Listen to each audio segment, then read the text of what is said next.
This all comes as a poll finds that Americans' attitudes about race relations have plummeted since President Obama was elected. Right now, only 52% of whites and 38% of blacks have a favorable opinion of race relations here in the U.S. At the beginning of President Obama's first term, 79% of whites and 64% of blacks held a favorable view of that same relationship. Let's talk about it. Jehmu Greene is a Fox News contributor. David Webb is host of the David Webb Show on Sirius XM Patriot and co-founder of the Tea Party 365. Welcome to you both. Good to see you. All right, Jehmu, what do you make of this conversation that's been launched and that our own Bill O'Reilly has stayed on? He says there are difficult topics to discuss. How do we open this conversation? I agree with Bill that this is a difficult conversation to discuss.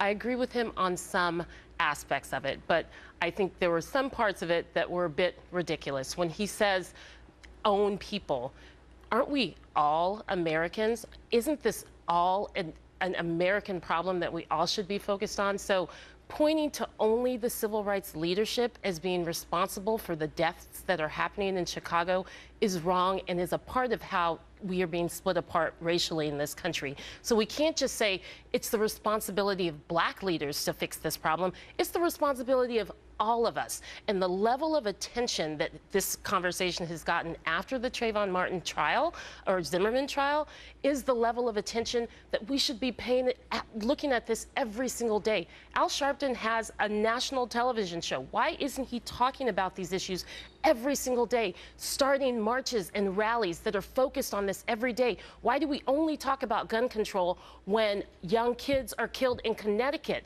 This is a problem that we all need to understand does not get as much attention. We all are responsible for name calling, which is something that folks on the right like to do, calling the president race baiting, calling them race hustlers, calling people thugs. That does no good at all. It is an industry that both the right and the left are engaged in, and it is absolutely ineffective. David? Well, I know Jehmu's referring to me because I call them the race profiteers, and I do it because it's based on the fact of how they act. But Bill, you know, Jehmu equates a number of things that are wrong here. One, she says it's an American problem. That's true. But the purported leaders, those who have set themselves up as leaders, Jesse Jackson, Al Sharpton, and all the others, they've failed to highlight the problems and deal with them as they happen, because in the grievance industry, it's more important to have the fight. They're having the same fight as in 1964, 65. This is 2013. And while we can't pretend that racism doesn't exist, we can't pretend it exists everywhere. So now what do? Bill's talking about accountability and responsibility. What do a group of people who have a serious problem as part of the American mosaic do? Yes, all have to be involved in this. It doesn't just affect blacks, but they need to take on this issue at the community level. And the grievance industry has spent a whole lot of time in the argument, in the fight. They can rally all they want, but they don't advance actions that actually provide solutions. Well, the problem is, Shannon, that David Webb only is making an industry for himself in pointing fingers at these leaders. Let's start talking about the fact that Head Start funding has been decimated. And when states are deciding on how many prison beds they're going to have by looking at 3rd and 4th grade reading rates, we need to refund Head Start. When we look at the fact that these young black men don't have anything to do except be babysat by gangs, we need to make sure that there are after-school programs that are funded. We need to make sure that there's something else that they can be involved in.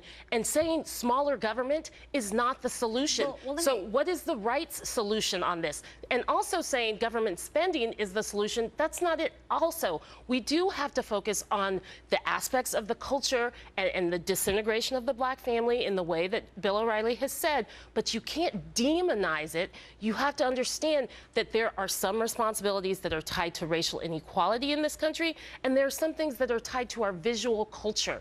And our visual culture tells us that we should not value black men, that they aren't worth anything, that they are up to no good, and we have to change that. We in the media can't make a living off of only pointing fingers at people we disagree with without saying, these are solutions. Why aren't you talking about this? Give give this issue a platform. Let's pause just for a second. Let me ask you about this, because you brought up so many things there that have been part of this discussion. You talk about children and education. You talk about young men who don't have anything to do and they don't have different outlets. Unsupervised, that's not good for kids of any race when they're, have nothing to do and the parents aren't involved in education, those kinds of things. But you talked about the family core and how that's been under attack, how there's discussion. How do you have discussions about topics that are very hotly contested by a lot of people, and they're very emotional for a lot of people, in a way that you can make progress with that discussion where you're actually talking about the problem?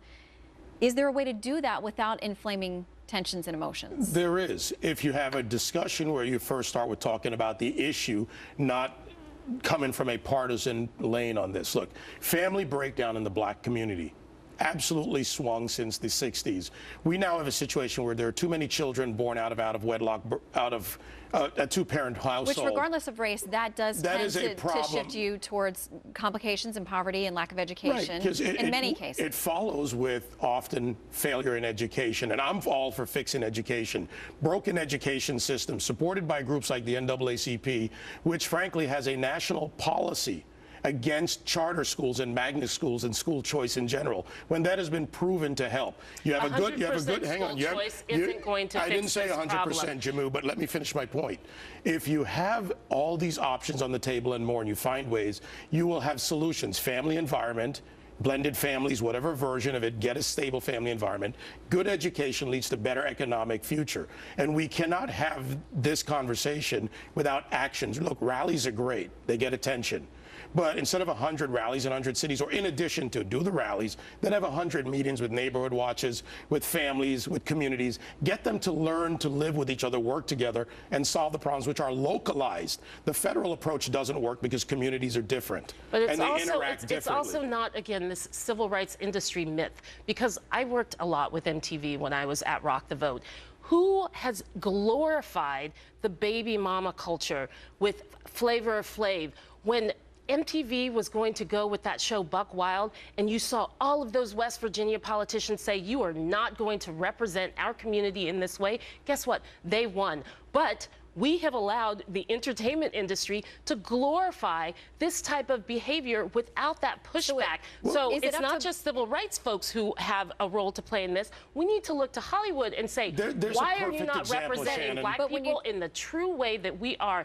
And we're not a monolith. We are not all how you see black men represented in entertainment, and that's a problem. Well, let me ask you about this, because you talked about West Virginia leaders, and I think a number of them come to mind who were very upset about that program and pushed back. Does that say then there's a greater weight on black leaders when they see negative programming and things that encourage behavior that's not going to benefit people in the long run? They then have a duty to step up and also say, we don't want you playing those videos, that misogynistic music, and those things that encourage drug use, whatever it is.